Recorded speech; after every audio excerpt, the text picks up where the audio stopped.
Okay, so this is your second video on how to work gas law problems, and there are basically two different equations that we're working with. The first one is the combined gas law, and the combined gas law is P1, V1, T2, and we can include number of moles in here, so N2 is in here, but in many cases, the number of moles is not really taken into account. So P1, V1, T2, N2 equals P2, V2, T1, N1. If you'll write that equation at the top of your page once, then anything that the problem says stays constant or it totally ignores, you can cross it off. So a lot of times they might completely ignore the number of moles, and so your equation becomes P1, V1, T2 equals P2, V2, T1. And sometimes they might ignore the temperature also, so it's P1 V1 equals P2 V2. So you can kind of see how that is. If they ignore pressure in moles, then you'd have pressure in moles. Then you'd have V1 T2 equals V2 over times T1. So that's how that kind of works. The ideal gas law, you don't have the same process going on. The ideal gas law is PV equals nRT. So pressure times volume is equal to the number of moles times the ideal gas law constant times the temperature in Kelvin. How do you tell which of these two equations to use? It's pretty simple. Here, when we deal with the combined gas law, what we're doing is we're taking a gas and we're changing things. So we have the initial parameters for the gas, and then we have the final. So you'll have two pressures or two volumes or two temperatures there.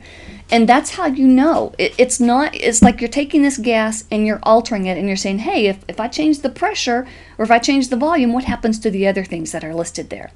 So that's what you're going to know when you have a combined gas law problem. You're looking for two pressures, two volumes, two temperatures, things like that.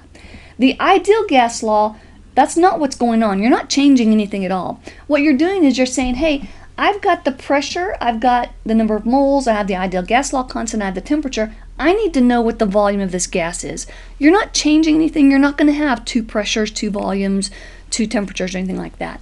So if it's the ideal gas law, you'll only have one of each.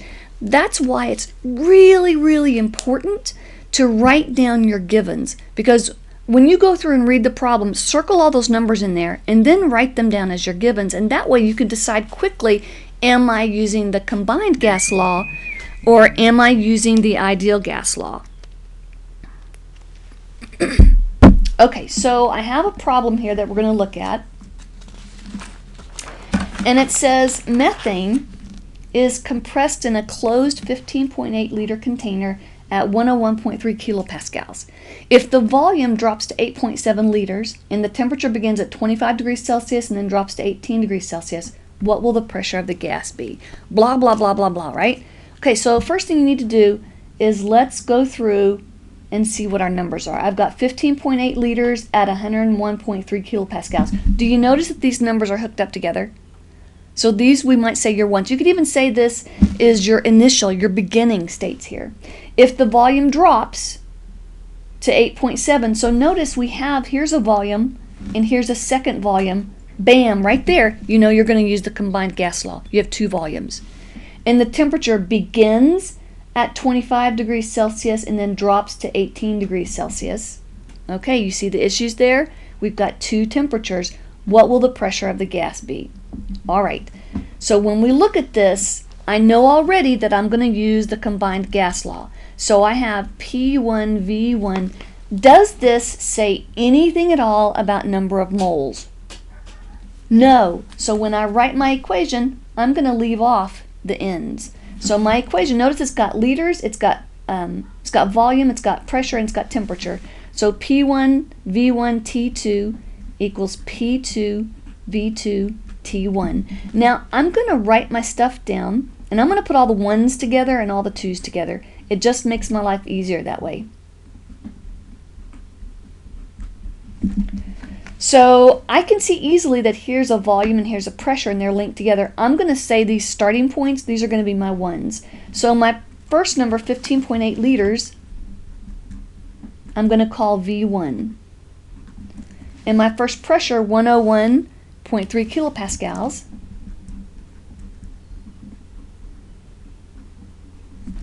okay. So I've taken care of this one, and the next one, if the volume drops, okay, so here's my second volume, 8.7 liters, that's V2. And the temperature begins at 25 and then drops to 18. So begin is 1 and end is 2. What will the pressure of the gas be? Notice I have everything filled in except P2. That's what I'm looking for. Now, before we go on any further, remember that when we talk about the gas laws, we have to change our temperatures to Kelvin. So to change Celsius to Kelvin, all you need to do is add 273 degrees.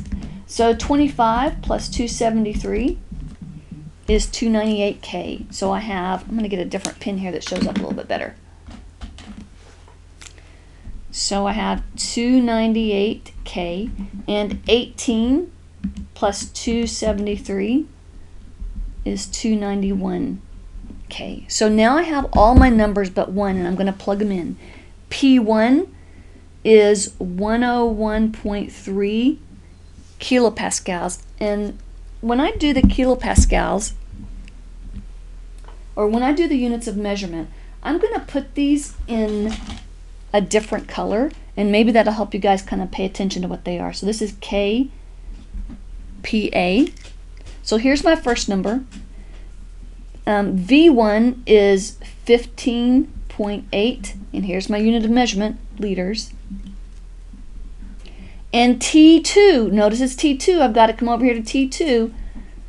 I've got 291 K.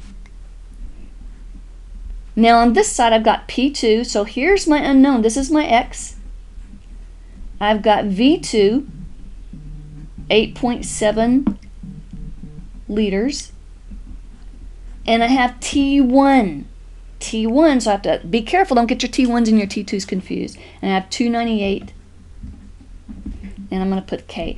I put the units of measurement in a different color simply because sometimes when we do these gas law problems, a lot of people get really confused and crazy when you start talking about the units of measurement. So when I look at this, here's my P2 and it's my X. Okay, so solve for X. How do we do that? Over here, I have X times these two things. Since X is multiplied by these two, what's the opposite of multiplication? That would be division, children. And so I'm going to divide out 8.7 liters times 298 K. Notice what happens to my liters and my Ks. I've got a liter on top, a liter on bottom. Yeah? Actually, everything cancels out over here. You know that. So I'm going to have X by itself over here. And if I do it to one side, I'm going to have to do it to the other side. So I have 8.7 liters. I'm sorry, there's someone in the alley, so the dogs are barking. And I have 298 K. Hey, doglet, stop. So these cancel out over here, and on this side, the K's cancel and the L's cancel. Look at the only unit of measurement you have left, KPA, and isn't that what the pressure is measured in? So that makes sense that our unit of measurement, when we get it, will be KPA. I know the yellow isn't easy to see there, but we'll work on it anyway. So when I pop this into my calculator, I'm going to open parentheses once, 101.3 kilopascals, times 15.8 liters times 291. I'm going to close my parentheses, divided by, open parentheses, 8.7 liters times 298K, close my parentheses. So it should look something like this. Hey, hush. And when I hit enter, I've got 179.649. So 179.649 kilopascals. So has my pressure gone up or down? Well, it started with 101.3 kPa. Now I've got 179. So first and foremost, I know that it's a combined gas law problem because I had two pressures, two volumes, two temperatures. So you're taking a gas and you're messing with it.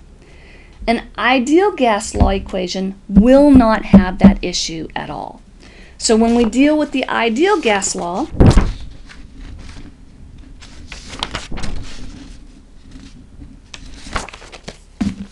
I'm going to go to a different page here. Solve the following problem using the ideal gas law.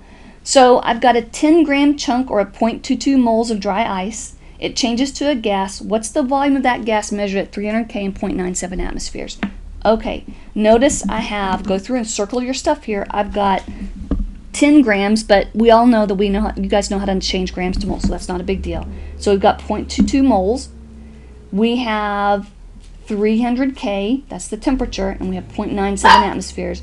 So we have moles, 0.22 moles, and we have 300 K, and let me put the unit of measurement in orange this time.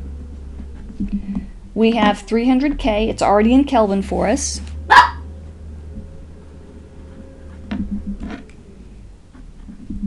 We have 0.97 atmospheres. There's the pressure for the pressure here. And we always know what R is. R for atmospheres is 0.0821 liter atmospheres over moles times K Kelvin. And they always have, the constants usually have such weird units of measurements because I always think of it this way. It's kind of like the constants units of measurement. We use that so everything will cancel out except what we want to know, except the unit of measurement that we need. So if you look at this volume, what is the volume? That's what it's asking us to find. So my equation is PV equals nRT. You can rearrange this equation right now so that volume is by itself. I have pressure and volume, they're multiplied to each other. If they're multiplied and I want volume by itself, then the opposite of multiplication is division. So I'm dividing out P on each side. They cancel out. So my new equation becomes nRT over P. I prefer to do that so you don't have all those messy numbers in there, but you don't have to. You can plug all your numbers in, simplify it by doing the math, and then you can solve for your x here. Either one is okay. It's however, whatever makes more sense to you. So now that I've got my equation, I'm going to plug my numbers in. So volume is equal to N, so 0.22 moles. And I'll tell you, I like to put parentheses around each of my numbers, not because I'm going to put it in my calculator that way, but because it helps me to keep the units and the numbers, it helps me to keep the things distinct from each other. So I've got N, the number of moles, I have R, 0.0821 liter atmospheres over molk. I didn't put it in orange, did I? Liter atmospheres over molk. And I have the temperature is 300 Kelvin, all divided by the pressure, which is 0.97 atmospheres. Now when I put it into my calculator, I'm going to put everything in the top in parentheses. So open parentheses, 0.22 times 0.0821 times 300, close my parentheses, divided by 0.97. And what I come up with is a volume of 5.586 what? Well, first of all, you can kind of look and say, well, what's volume measured in? Well, typically volume is measured in liters, right, for us? If you look at this, look at what cancels. I have a mole on the bottom of a fraction and a mole on top of a fraction here, so they cancel. I have K on the bottom of a fraction, K on top, they cancel. I have atmospheres on top of a fraction, atmospheres on bottom, they cancel. The only unit of measurement that didn't cancel out was the liters. So I have the volume is equal to 5.586 liters. How did I know it's an ideal gas law problem? There were not two of anything. I didn't have two pressures or two volumes or two temperatures. That's how you know it's an ideal gas law problem instead of a combined gas law problem.